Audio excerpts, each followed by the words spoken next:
예, 우리 이제 다 같이 묵도하심으로써 하나님께 신령과 진정으로 예배 드리겠습니다.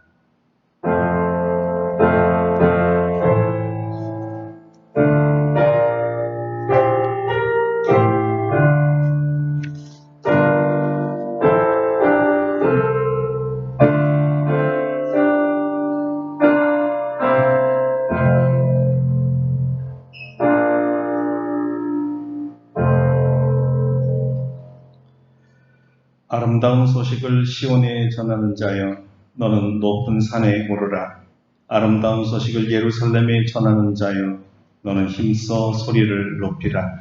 두려워하지 말고 소리를 높여 유다의 성읍들에게 이르기를 너희의 하나님을 보라 하라. 아멘. 거룩하신 하나님, 오늘도 거룩하신 하나님의 성전으로 우리를 불러주시고 우리를 구원하신 성삼위 하나님께 감사로 예배드리게 하시오니 감사드립니다. 오늘도 홀로 영광을 받아 주시옵소서. 주님이 빛 가운데 우리 가운데 임하셔서 우리의 모든 어둠을 내쫓아 주시고 우리의 마음속에 오는 우울함과 걱정들을 다 사라지게 하여 주시고 주님 주신 참된 평안으로 가득 차게 하여 주시옵소서. 오늘도 주님만을 바라봅니다. 이곳에 함께 하셔서 우리에게 은혜를 더하여 주시옵소서. 예수님의 이름으로 기도드립니다. 아멘. 다 같이 일어나셔서 1장으로 하나님께 영광 돌리겠습니다.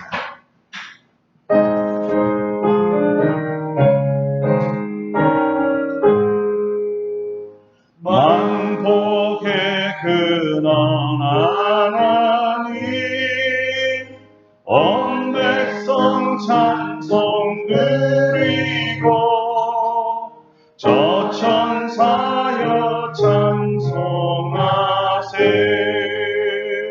찬송 성부 성자 성령 아멘.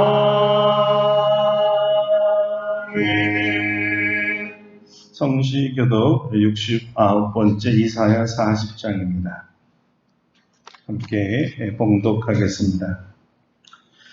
너희는 손을 높이 들어 누가 이 모든 것을 창조하였나 보라. 그들의 모든 이름을 부르시나니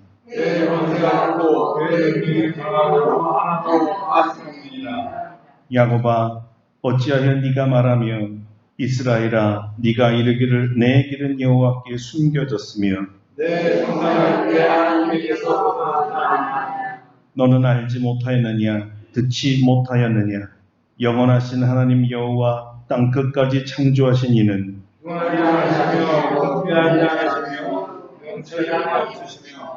피곤한 자에게는 능력을 주시며 무능한 자에게는 힘을 더하시나니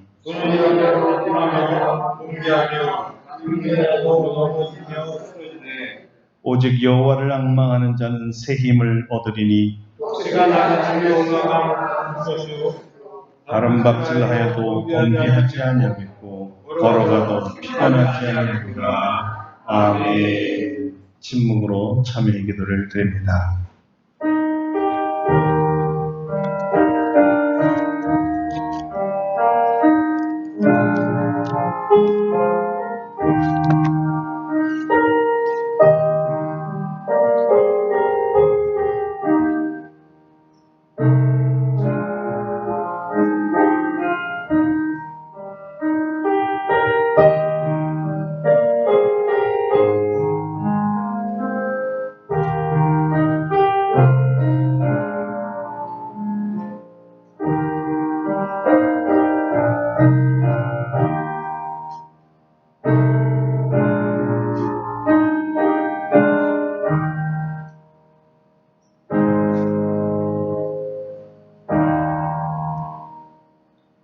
우리를 향하신 하나님의 용서의 말씀입니다. 작은 자야, 네 죄사함을 받았느니라. 아멘. 사도신경으로 우리의 신앙을 고백합니다. 나는 전능하신 아버지 하나님 천지의 창조주를 믿습니다. 나는 그의 유일하신 아들 우리 주 예수 그리스도를 믿습니다.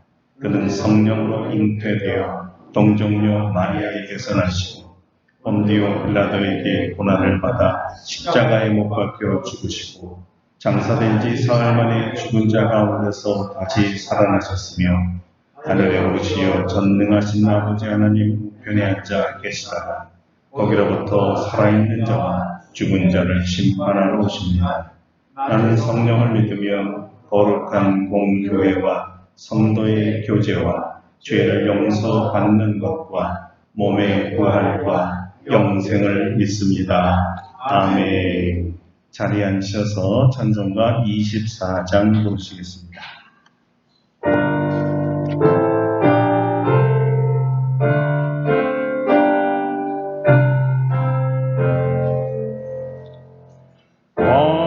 왕되신 주라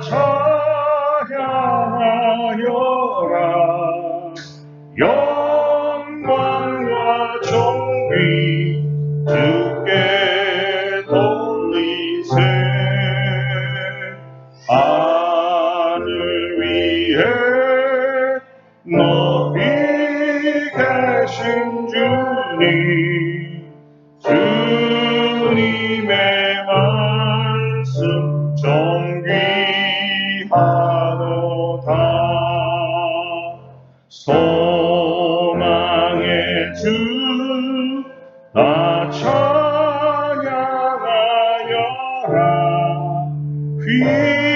휘장을 걷고 오좌로 오사 우리 위해 중보하신 주님 날마다 은혜 부어주신다. 거룩한 주 다 경배하여라. 선하신 주께 다 찬양하라.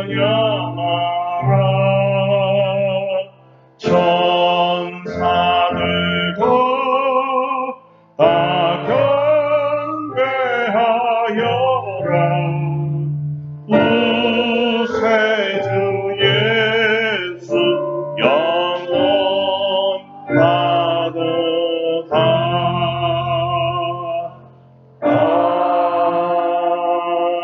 아멘. 저희 은장님께서 예배를 위해 기도해 주시겠습니다.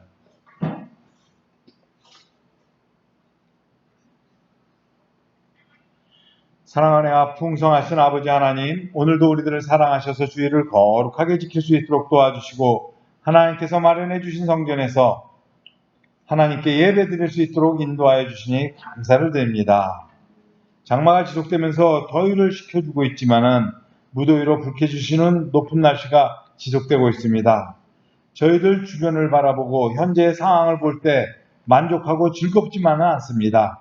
하지만 저희 아름답고 복된 교회 성도들 항상 예수님을 생각하며 어려운 상황을 잘 이겨내고 항상 기쁜 마음을 가지고 생활할 수 있도록 도와주시옵소서. 특별히 연로한 어르신들 더운 여름에 음식을 잘 섭취하여 건강하게 여름을 지낼 수 있도록 도와주시옵소서. 저희들은 경제가 부흥하여 굶는 사람들도 없고 조그만 병에 걸려도 병원에서 치료를 잘 받아 어려운 일을 겪는 경우가 많이 줄어들었습니다. 하지만 저희 인간들은 너무 약한 존재임을 고백합니다. 하나님께서 지켜주시지 않으시면 1분 1초도 생존할 수 없음을 알 수 있도록 도와주시고 항상 겸손한 마음을 품으며 하나님을 경외하는 마음을 품고 하루하루 살아나갈 수 있도록 도와주시옵소서. 교회에 나오고 싶지만 여러 가지 상황으로 나오지 못하는 성도들이 있습니다. 임낙주 장로님과 최영남 지사님 오래된 병으로 힘들어하고 있습니다. 주님께서 안찰하여 주셔서 모든 마비가 풀어지고 염증이 깨끗이 낫는 역사가 일어날 수 있도록 도와주시옵소서.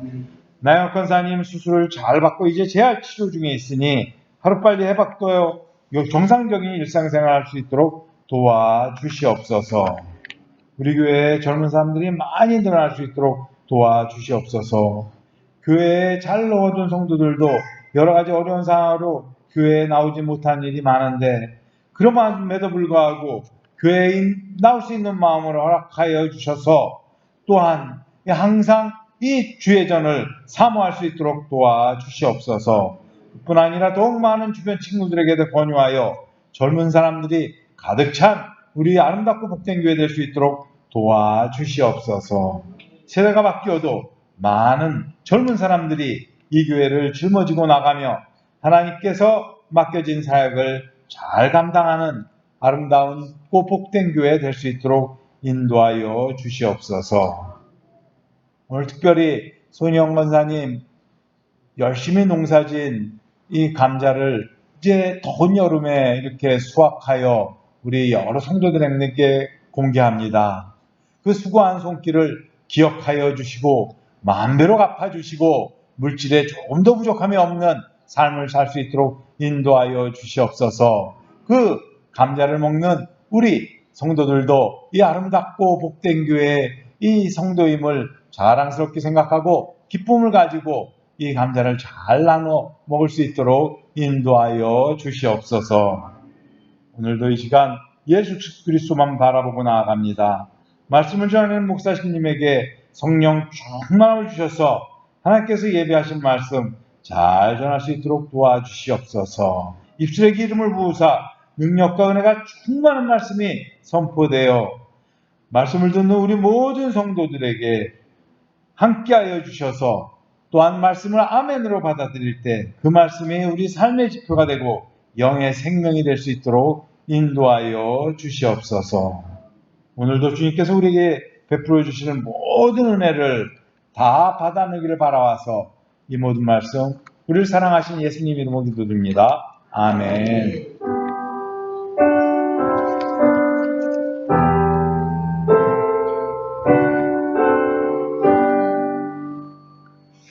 오늘 우리에게 주신 하나님의 말씀은 사도행전 2장 5절로 13절까지 말씀입니다. 사도행전 2장 5절로 13절까지 말씀 봉독해 드립니다.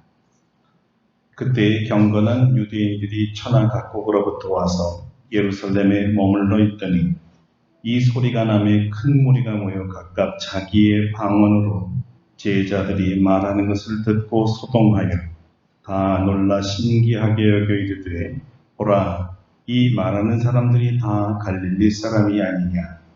우리가 우리 각 사람의 난 곳 방언으로 듣게 되는 것이 어찌 됨이냐. 우리는 바데인과 메데인과 엘람인과 또 메소포다미아, 유대와 갑바도기와 본도와 아시아, 보르기아와 밤빌리아, 애국과 및 구레네에 가까운 리비아 여러 지방에 사는 사람들과 로마로부터 온 나그네 곧 유대인과 유대계에 들어온 사람들과 그레데인과 아라비아인들이라. 우리가 다 우리의 각 언어로 하나님의 큰 일을 말함을 듣는도다 하고 다 놀라며 당황하여 서로 이르되 이 어찌 된 일이냐 하며 또 어떤 이들은 조롱하여 이르되 그들이 세술에 취하였다 하더라. 아멘. 할렐루야. 오늘도 이 말씀을 우리에게 은혜 주실 줄 믿습니다. 오늘은 한국어 선교사라는 제목으로 말씀을 증거하겠습니다. 창세기 11장은 이렇게 시작합니다. 온 땅의 언어가 하나요 말이 하나였더라. 그리고 7절에 하나님께서 이렇게 말씀하십니다. 자, 우리가 내려가서 거기서 그들의 언어를 혼잡하게 하여 그들이 서로 알아듣지 못하게 하자. 왜 그러셨을까요? 그들이 바벨탑을 쌓았기 때문입니다. 왜냐하면 이 탑이 하늘에 닿게 하여 자기들의 이름을 내려고 했습니다. 여러분, 탑이 하늘에 닿을 수 있을까요? 어떻게 생각하세요? 이 뜻은 그들이 하늘과 같은 높은 권세를 갖고 싶다는 뜻입니다. 근데 결국 자기들이 하늘에 계신 하나님과 같은 존재가 되고 싶다는 거였습니다. 이를 제지하는 방법으로 하나님은 한 언어를 혼잡하게 하셨습니다. 서로 알아듣지 못하게 해서 인류 전체가 하나님께 반역하는 일을 막기 위해서였습니다. 언어가 갈라져서 서로 알아듣지 못한 것 때문에 이들에게 주 예수의 생명의 복음을 전하려면 반드시 그 전하려 하는 사람들의 언어를 사용해야만 합니다. 복음 전파에 언어의 장벽이 생긴 것입니다. 이렇게 수천 년을 지내오다가 죄인들을 구원하시려 구주 예수님이 오셨고 하나님 나라의 복음을 전하시고 십자가에 못 박혀 죽으시고 3일 만에 부활하셔서 그를 구주와 하나님으로 믿는 모든 사람들의 죄를 사하시고 구원하시기로 하셨습니다. 자, 여기에 복음을 전할 교회가 큰 난관에 부딪혔는데 주님의 복음 전파 사명을 받았지만 수백 또는 수천 가지 언어로 인류가 다 갈라져 있기 때문에 유대인들이 사용하던 히브리어나 아람어로는 모든 족속에게 복음을 전하고 제자 만드는 데에는 한계가 있었습니다. 다시 말해 언어의 장벽이 너무 컸습니다. 하나님께서 공경에 빠진 제자들이 주님 주신 사명, 다시 말하면 모든 족속으로 제자를 삼으라는 이 사명을 감당하는데 가장 큰 이 장벽, 언어의 장벽을 어떻게 뛰어넘을 수 있을까? 거기에 대한 해답이 바로 오늘 본문에 나온 오순절 사건입니다. 오순절 교회에 성령님께서 공식적으로 임재하시면서 이 문제를 풀어주셨습니다. 자, 오순절에 성령이 제자들 위에 임하시면서 모두 다 성령의 충만함을 받고 성령이 말하게 하심에 따라 말을 했습니다. 무슨 말을 했을까요? 성경은 이렇게 증언합니다. 다른 언어들로 말하기 시작하니라. 다른 언어들로 말하기 시작하니라. 자, 그러면 여기 다른 언어는 어떤 언어를 말할까요? 소위 알아들을 수 없는 방언이 아니라 오순절은 적어도 모든 사람이 듣고 알아들을 수 있는 현재 당시에 사용하던 언어들이었습니다. 어떻게 이들이 사람들이 알아들 수 있는 다른 언어들을 말할 수가 있었을까요? 그것은 성령이 말하게 하심에 따라 말했다는 것입니다. 성령이 말하게 하심에 따라 말을 했습니다. 바로 이것입니다. 언어의 장벽을 깨는 능력, 복음을 전파하는 데 방해되는 모든 언어의 능력을 깨는 능력은 성령의 말하게 하심에 따라 말하는 것입니다. 바벨탑 이전에는 한 언어로 모든 민족이 소통할 수가 있었습니다. 그러나 오순절 이후에는 한 성령 하나님께서 그 다양한 수백 수천의 모든 언어와 소통할 수 있도록 언어를 주십니다. 성령이라는 한 채널로 모든 민족과 소통할 수가 있습니다. 정말 놀랍지요. 여러분, 이것이 기적이 아니면 무엇이 기적이겠습니까? 보세요. 성령님께서 제자들에게 언어를 주시니까 제자들이 오순절에 모여든 각 지방에서 온 유대인들이 사용하는 언어로 그들이 알아듣게 하셨습니다. 소통이 되었다는 것입니다. 어떤 언어들을 주셨을까요? 그곳의 모든 지방 사람들의 언어들이었습니다. 한번 세어보겠습니다. 8절부터 있는데요. 바데인과 메데인과 엘람인과 또 메소포타미아, 유대와 갑바도기와 본도와 아시아 부르기와 밤빌리와 애국과 및 구레네 가까운 리비아 여러 지방에 사는 사람들과 로마로부터 온 나그네 곧 유대인과 유대교에 들어온 사람들과 그레이드인과 아라비인들이 사용하는 언어입니다. 시어보니까 합이 17개 지방의 언어들로 되어 있습니다. 만약에 그것에 더 많은 지방에서 온 사람들이 있었다면 더 많은 언어로 제자들이 말했을 것입니다.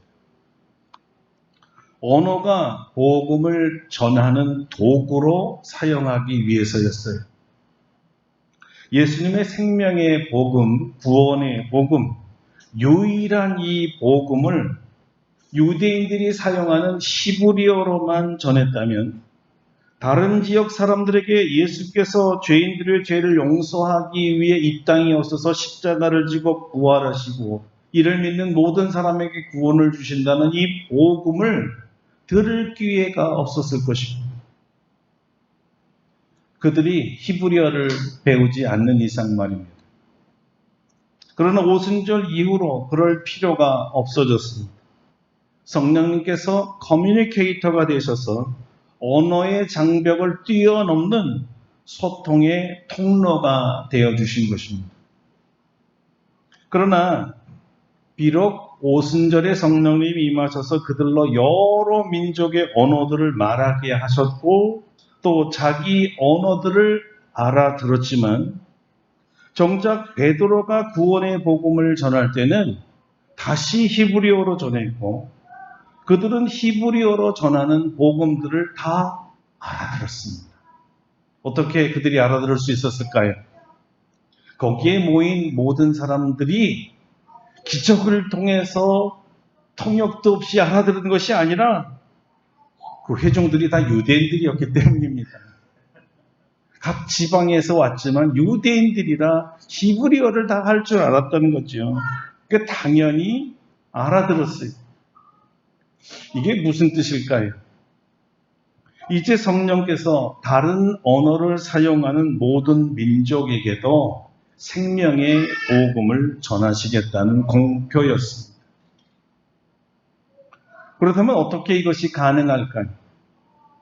모든 민족들은 각각 자기의 고유의 언어들을 가지고 있었는데 그럼 12사도들과 예수님의 제자들이 모든 언어를 배우고 그리고 나서 복음을 전했을까요? 성경에는 그런 말이 없습니다. 여기 성령 하나님의 사전 역사가 있어 왔음을 우리는 알아야 합니다. 고대 역사에서 알렉산더라는 이 그리스 왕을 통해서 근동의 언어가 통일되어 있었어요. 그러니까 알렉산더가 점령하고 지배하는 모든 나라들이 그리스, 당시에 헬라어라는 언어를 공용어로 사용했던 것입니다. 놀랍게도 이 언어가 로마가 다시 제국을 건설한 이후에도 대부분은 헬라어를 사용하고 있었고 예수님 시대와 바울 시대에도 헬라어가 근동의 공용어였습니다. 그래서 이들에게 복음을 전하기 위해서 성경 전체를 헬라어 번역으로 출간하기도 했죠. 그 헬라어 성경을 세프투아진트, 70인역이라고 보통 부릅니다. 글을 아는 문맹인이라면 누구든지 이 세프투아진트라는 성경을 통해서 진리를 접할 수가 있었습니다. 물론 이 성경은 예수님 출생 이전에 만든 책이기 때문에 구약 성경만 있습니다. 그래서 구약의 예언대로 메시아이신 예수 그리스도의 출생과 그의 고난과 부활을 통한 죄인들의 구원을 알리기 위해서 사도들이 직접 각 지방과 민족들에게 찾아가 복음을 전할 수가 있었던 것입니다. 그렇다면 답이 쉽게 나올 텐데 어떤 언어로 전했을까요? 당연히 그 당시에 공용어였던 헬라어였죠. 성령님의 미리 준비하심으로 가장 짧은 시간에 가장 경제적으로 가장 많은 사람들에게 주 예수 그리스도의 생명의 복음을 전할 수 있게 하셨던 것입니다. 자, 여기서 잠깐 주제에서 벗어난 이야기를 하나 하려고 합니다. 그냥 제 개인적인 생각인데요. 왜 성령님께서 사도 바울이 아시아로 가서 복음을 전하려고 할 때 아시아로 가지 말고 유럽의 한 첫 성문은 마게도냐로 가라고 지시했을까요? 바로 이것 때문이었습니다.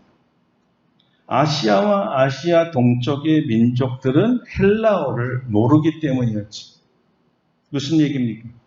이들에게 복음을 전하려면 먼저 그들이 소통할 수 있을 그들의 언어를 다시 습득해야만 했던 거죠.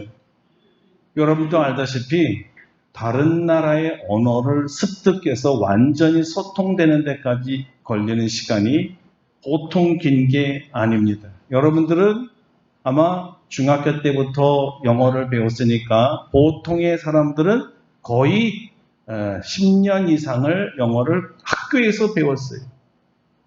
그런데 영어 알아듣습니까? 말 잘하십니까? 아이들은 3살만 되면 어느 나라 어든지 다 합니다. 3년만 하면 아이들은 다 합니다. 왜 우리는 못할까요? 어쨌든 언어 배운다는 것은 평생을 해도 잘 안 되는 사람이 대부분이에요. 그러면 언어 배우다가 시간을 다 소요하고 언제 복음을 전하니까 비경제적이죠. 여러분 여기서 굉장히 중요한 것을 우리가 발견하게 되는데 성령 하나님의 선교 전략은 경제적이라는 것입니다. 경제적 선교. 무슨 얘기냐면 가장 짧은 시간에 가장 많은 사람들에게 복음을 전해서 구원을 시키려는 거예요. 그러려면 먼저 언어를 알지 못하는 사람에게 가서 복음을 전하게 하는 게 아니라 이미 언어가 되어 있는 수많은 사람들에게 가는 게 가장 시간을 줄여서 경제적으로 많은 사람들에게 복음을 전할 수 있는 기회가 된다는 거죠. 자, 그 결과 사도 바울의 선교팀은 아시아의 거의 모든 이 지역과 유럽의 대부분의 지역을 거의 30년 만에 다 방문하고 직접 복음을 전했습니다. 엄청난 거죠. 그리고 300년 만에 로마란 거대한 제국이 주님 품에 돌아올 수가 있었습니다. 언어의 통일과 소통이 이렇게 중요한 거예요. 복음 전도의 언어라는 것이 이렇게 중요한 것이었어요. 자, 저는 그 시대에 헬라어로 소통할 수 있는 시대를 복음 전도 1세다라고 불렀습니다. 다시 말해서 헬라어를 통한 복음 전도 시대를 말합니다. 그렇다면 제2의 세대, 또 다른 말로 제2의 복음 전도 언어는 어떤 언어일까요? 자, 역사에서는 1세대와 같이 거의 대부분의 지역에 통일된 언어를 사용하는 일은 흔하지 않았습니다.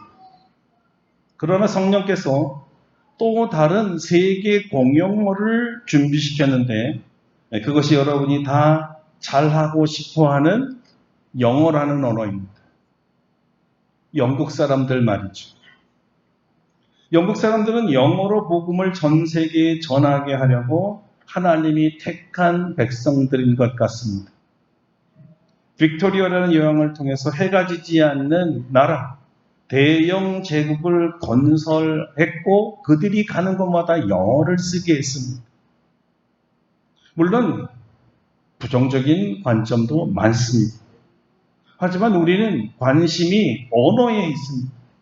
복음을 효과적으로 전하기 위한 언어에만 관심을 가지려고 합니다. 덕분에 영어만 할 줄 알면 세계 대부분의 나라에서 예수 그리스도의 구원의 복음을 전할 수가 있게 된 것입니다. 먼저 영국인들이 그들의 식민지로 만든 나라에서 불법적인 많은 착취도 있었지만 선교사들을 보내고 선교사들을 통해서 복음을 전하고 그리스도인들로 개종시키고 현지 교회를 세우고 하나님을 예배하는 사람들로 만들었습니다. 아무도 생각할 수 없었던 일이지만 성령님께서는 복음 전도자들을 세우시고 주님의 일을 해오셨다는 것입니다. 그러나 꼭 복음 전파의 문제가 아니더라도 어떤 나라에서는 종교적 탄압과 고유 신앙들과 이 저항이 생기는 바람에 영국인과 영국인들이 전하는 이 복음에 대해서 또는 이 선진국 자체에 대해서 대단한 반감을 갖기 시작했고 독립하기 시작했습니다. 그러면서 영어라는 언어 자체도 더 이상은 전 세계의 복음을 전하는데 그렇게 효과적이지는 않아 온 것입니다. 그래서 그럴까요? 세상이 다른 방향으로 발전해 가면서 반기독교가 편만해지기 시작했고 현재 포스트 모더니즘이라는 역량으로 모든 종교가 상대적으로 다 옳다라고 하는 시대가 되면서 기독교를 반대하는 세상이 되어가고 있습니다. 아르니카에도 복음을 영어로 전 세계에 전파하도록 공언했던 영국이라는 나라는 지금 실제적으로 예수 그리스도를 믿고 거듭난 그리스도인들이 3%에서 적게는 2%밖에 되지 않습니다. 물론 나는 예수 믿는 사람입니다. 입으로 겉으로 그냥 아무 종교적인 관심도 없고 교회도 다니지 않지만 수백 년 내온 전통 때문에 나는 그리스도인이라고 말하는 사람을 다 치면 47%라고 하지만 실제 교회에 출석하고 예배드리는 사람은 2%밖에 안 된다는 사실이에요. 그리고 오히려 지금은 무슬림, 이슬람교가 기독교인보다 더 많이 성장했습니다. 기독교 종주국이라는 나라가 지금은 무슬림, 이슬람 종교인들이 더 많다는 게 너무 놀랍지 않습니까?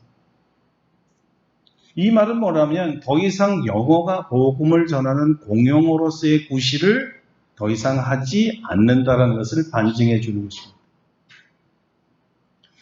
그렇다면 이 모든 사실을 누구보다도 더 잘 아시는 분이 성령 하나님이실 텐데 성령님은 이 문제를 어떻게 해결해 가고 계실까요?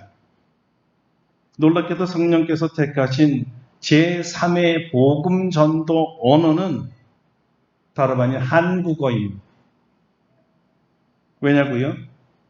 현재 세계에서 한국어를 사용하는 사람의 숫자는 8천만 명 정도에 이른다고 하고 전체 언어의 14위에 해당되는데 이 통계가 2년 전인 2021년 통계이기 때문에 얼마나 더 많이 늘었는지는 잘 모르는데 그간 2년 사이에 엄청나게 늘어가고 있습니다. 현재는 각국에서 K-팝이나 K-푸드나 K-컬처나 또는 K-드라마 같은 한류의 폭발적인 인기로 한국어를 배우고 싶은 사람의 수가 폭증하고 있습니다. 지구촌 곳곳에 세종학당에서 운영하는 어학당 수와 문화원 수를 합치니까 244곳이나 됩니다. 그중 아시아에만 29개 국가이고 139개 장소에서 세종대학을 운영하고 있고 세종학당입니다. 세종대학이 아니고요. 세종학당을 운영하고 있고 특별히 너무나 흥미로운 것은 우즈베키스탄 타슈켄트에 있는 어떤 학교는 한국어로만 가르치는 학교가 있어요. 2,100명이 한국어로 수업을 듣고 있는데 특별히 한국어에 집중적으로 공부를 하는 사람은 800명이나 된다고 해요. 전부 학생들입니다. 왜 이렇게 한국어 열풍이 일었을까요? 어쩌면 이건 사람들이 만든 어떤 풍조나 분위기만은 아닙니다. 이것은 틀림없이 성령의 역사입니다. 성령 하나님은 끊임없이 주 예수 그리스도의 복음을 전하기 원하시고 복음을 전하기 위한 영적 인프라를 만들어 오고 계셨습니다. 그중 하나가 소통의 채널인 언어를 구축하는 일이었습니다. 사도 시대 때가 헬라어고 20세기까지가 영어였다면 이제 제3복음전도 시대의 언어는 한국어입니다. 성령님께서 한국인을 택하고 한국어를 택한 이유가 있습니다. 먼저 한 예화를 들려드리고 그 이유에 대해서 말씀드리겠습니다. 몇 년 전에 제가 미국 플로리다에 한번 간 적이 있죠. 세계 스포츠 선교 대회에 참석했었고요. 한국 대표의 한 사람으로 참석했었습니다. 그곳에서 저의 멘토가 된 남아프리카 공화국의 카시 카스턴스 목사님을 만났습니다. 그분은 The World Needs a Father라고 세상은 아버지가 필요해 이 부성운동의 창시자입니다. 그분이 이끄는 한 그 모임에서 한국 사람이 복음을 잘 전하지 못하는 이유가 무엇인가에 대해서 설명한 적이 있습니다. 그분의 말에 의하면 세계에서 영어를 제일 못하는 나라가 어디일까요? 여러분 생각에 세계에서 제일 영어를 못하는 나라 두 나라를 들려면 어떤 나라들이라고 생각합니까? 예? 일본하고 한국.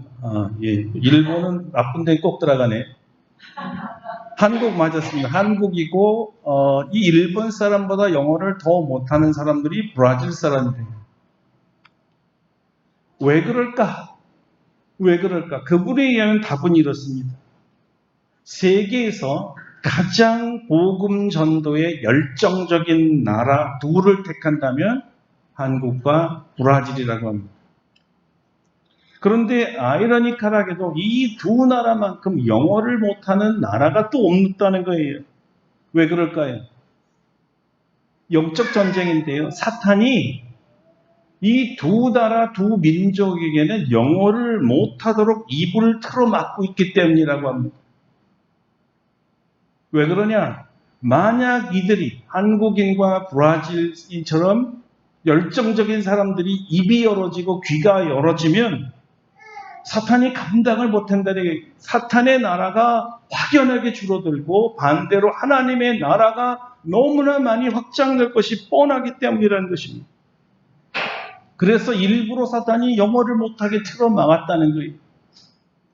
그렇다면 우리는 어떤 기도를 해야 될까요? 사탄의 권세를 물리치고 우리나라 사람과 브라질 사람의 입이 열려 복음을 전할 수 있게 해달라고 기도해야죠. 영적 전쟁입니다.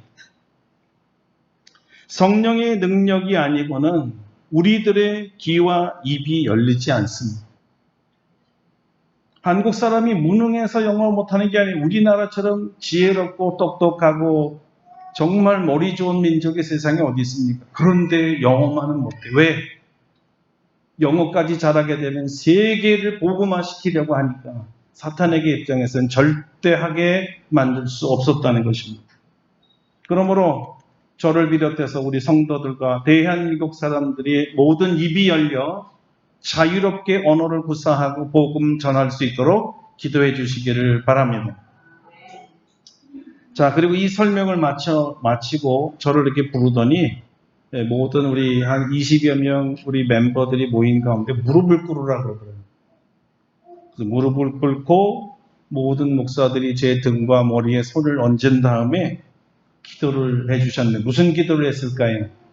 이 사람 귀와 입을 열어서 영어 잘하게 해서 복음 전하게 해주세요라는 이 기도를 했는데 제가 여기가 한국인가 하고 착각할 정도로 통성 기도를 시키더라고요. 가시 목사님.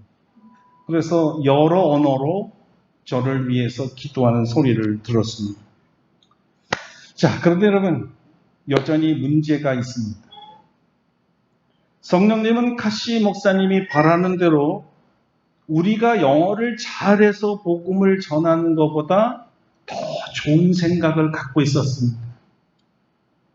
무슨 얘기냐면 제가 영어를 잘할 필요가 없어졌습니다. 물론 영어를 잘하면 금상첨화겠지. 그러면 성령께서는 어떻게 하신다는 걸까요? 그것은요, 이제 지구촌 사람들에게 한국어를 가르치는 겁니다.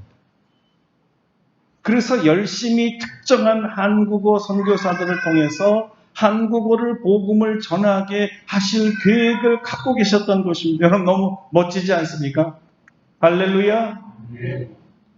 한국인으로서 한국말로 복음을 전하는데 굳이 영어를 잘할 필요가 없어진 거지요. 그래서 저 사람들에게 복음을 전하기 위해서라도 한국어를 잘 가르쳐 놓으면 복음을 전할 수 있는 기회가 엄청나게 확장되는 것입니다. 그러니까 그 다음서부터 한국인이라면 누구든지 복음의 지식과 선교하고자 하는 순종과 열정만 가지고 있으면 다 선교사가 될 수 있습니다. 한국어 선교사기 때문에 굳이 해외에 나갈 필요가 없습니다. 여기에 한국에 지금 들어와 있는 외국인들만도 200만 명이나 됩니다. 다 한국어 써야 됩니다. 지금이 최고의 기회입니다. 저는 한국어로 복음을 전하는 분들을 한국어 선교사라고 부르기로 했습니다. 우선은 한국어를 제3세계의 모든 지원자들을 가르치지만 그 목적은 분명합니다. 한국어를 배운 뒤에 한국어로 된 성경을 읽게 하고 그리고 한국 교수들이 전하는 복음을 듣고 구원받게 하려는 것이 목적입니다. 지도자들에게 한국어를 가르쳐서 그들의 자국민들에게 다시 자신들이 배운 이 복음을 이젠 우리 한국말을 할 필요가 없죠. 자신의 언어로 그들에게 가르치면 되는 거죠. 성경 공부와 제자 훈련과 영성 훈련과 선교사 훈련과 신학 훈련 모든 것이 가능해집니다. 왜냐면요, 여기 우리 한국은요, 세계에서 최고급 지성인들이 넘치는 나라입니다. 우리나라처럼 평균적으로 대학 졸업자가 많은 나라가 세계에 없습니다. 어마어마한 지적 능력을 가지고 있는 대단한 나라입니다. 더더구나 은퇴하신 분들이 아직도 백수 시대가 돼가지고 30년은 더 일하시고 직장에 있는 사람들이 40년을 더 일할 시대인데 그분들이 가지고 있는 영적 지식과 세상적인 지식과 훈련된 정보들이 얼마나 고급인지 얼마든지 사용할 수가 있는 거죠. 지금 저희 한국어 학교에도 은퇴해서 80 가까운 목사님이 한 학기를 잘 가르쳤습니다. 얼마든지 가능한 대단한 열정이 영어 하는 게 아니고 한국어 하는데 못할 게 뭐 있겠어요.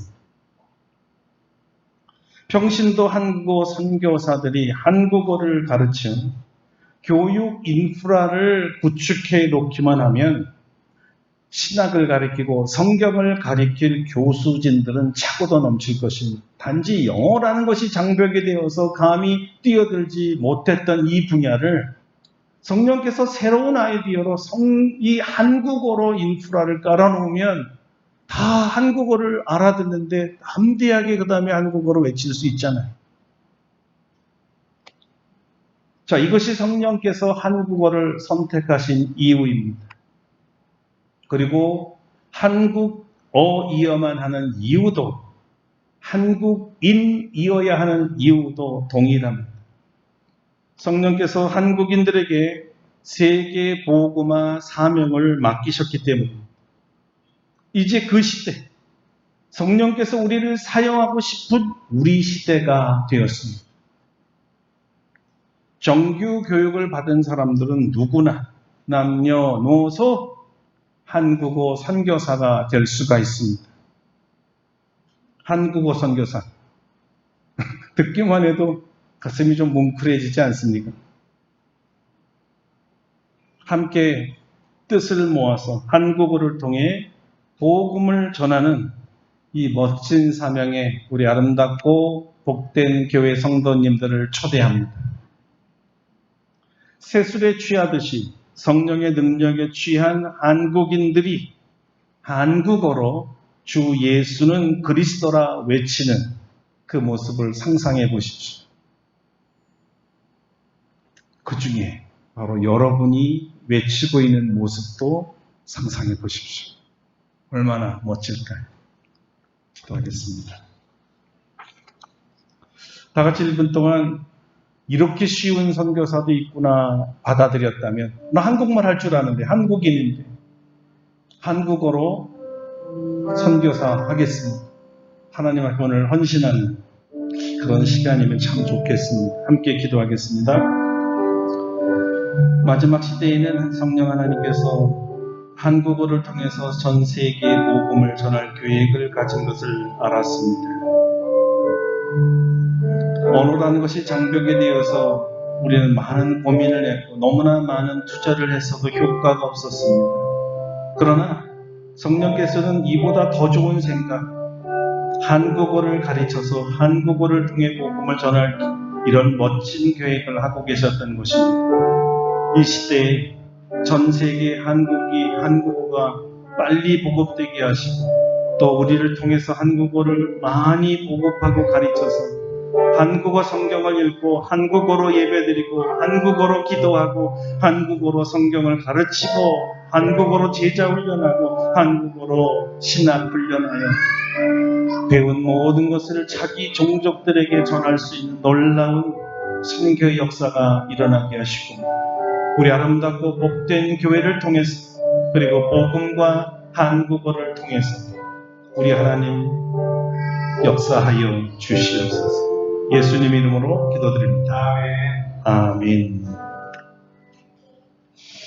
네, 뜻을 생각하시면서 505장 부르신 뒤에 준비하신 예물 봉헌하겠습니다. 505장입니다.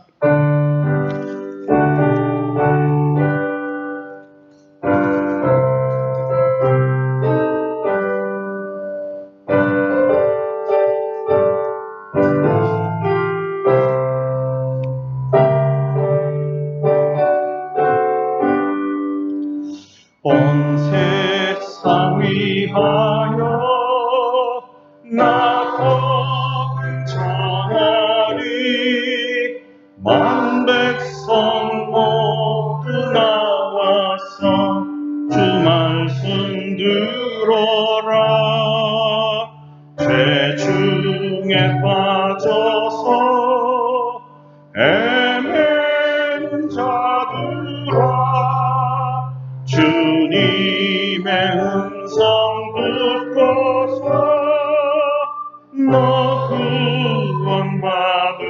구원받으라 전하고 기도해 매일 주인 되리라 세상 모든 사람 다 듣고 그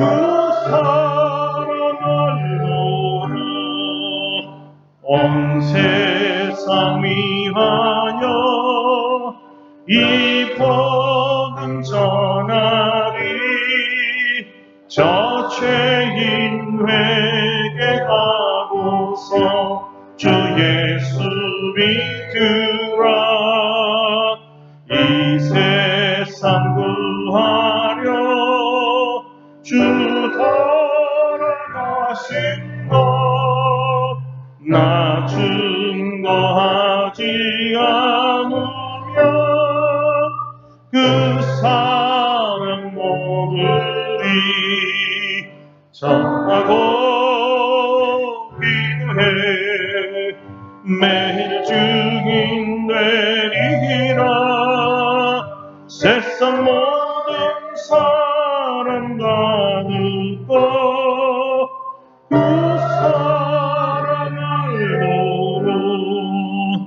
온 세상 위하여 은혜 임하니 주 예수 이름 힘입어 이 복음 전하자 먼 곳에 나가서 전하지 못해도 나 어느 곳에 있든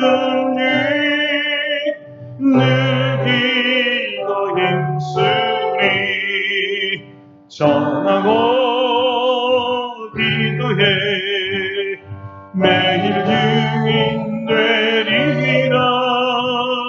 세상 모든 사람과 웃고 그 사랑 알도록.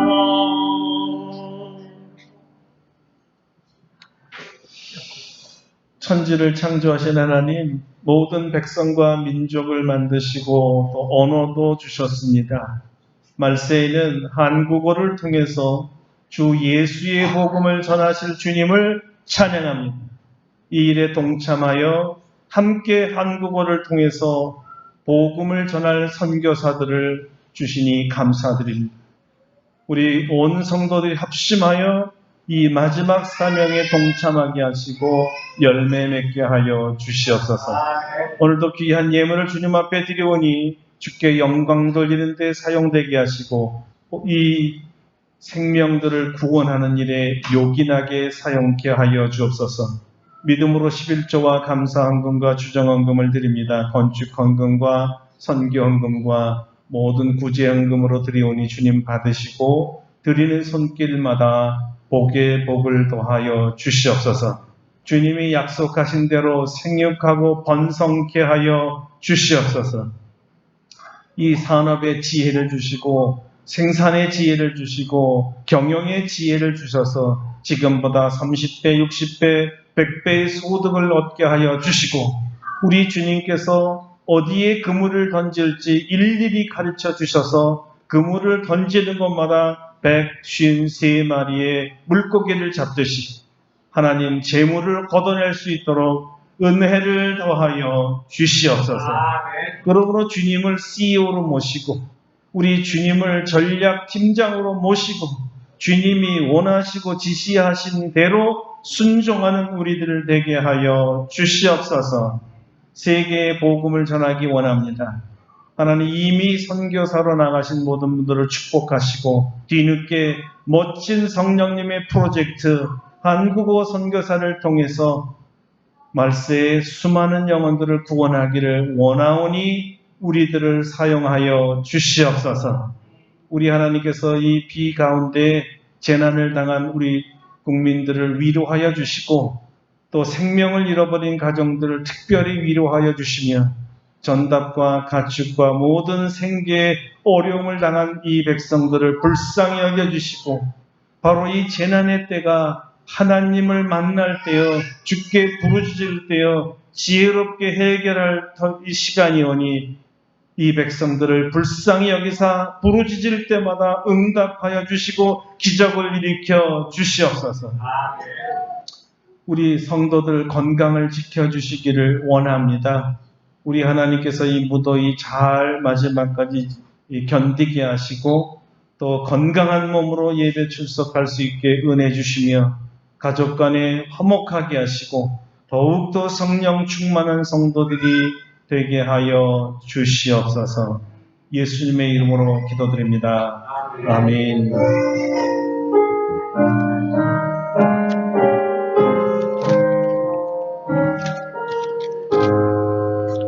네, 다 같이 일어나셔서 511장 부르시고 축도하고 예배를 마칩니다. 511장입니다.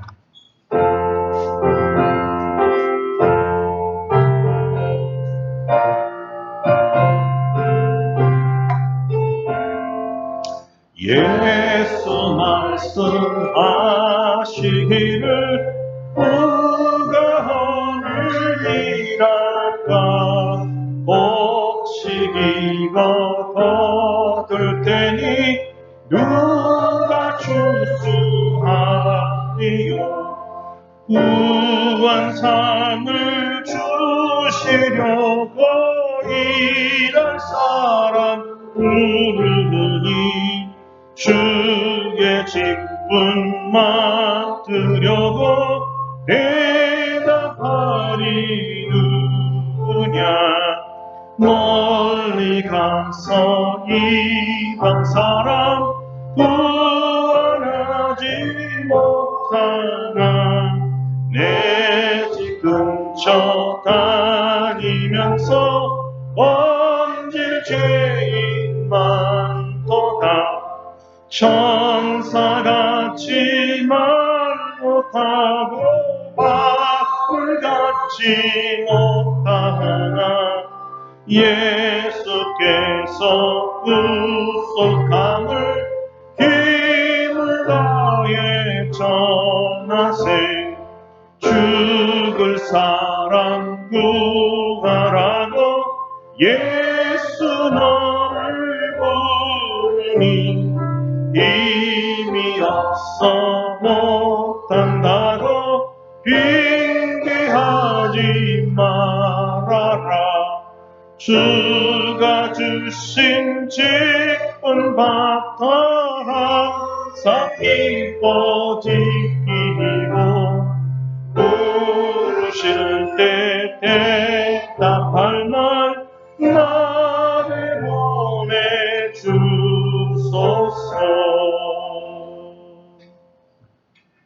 이제는 우리 주 예수 그리스도의 은혜와 하나님 아버지의 놀라우신 사랑하심과 성령의 교통하심이 성령님의 마지막 프로젝트 한국어를 통하여 전 세계에 복음을 전하기 원하시는 이 기이한 프로젝트에 한국어 선교사 되기를 결단하고 복음을 전하기를 원한 사랑하는 모든 자원자 심령들 위에와 우리 아름답고 복된 교회 성도들 위에와 온 세계 하나님의 자녀들 위에 이제로부터 영원토록 함께 하시옵기를 간절히 축원하옵나이다. 아멘. 아멘. 할렐루야.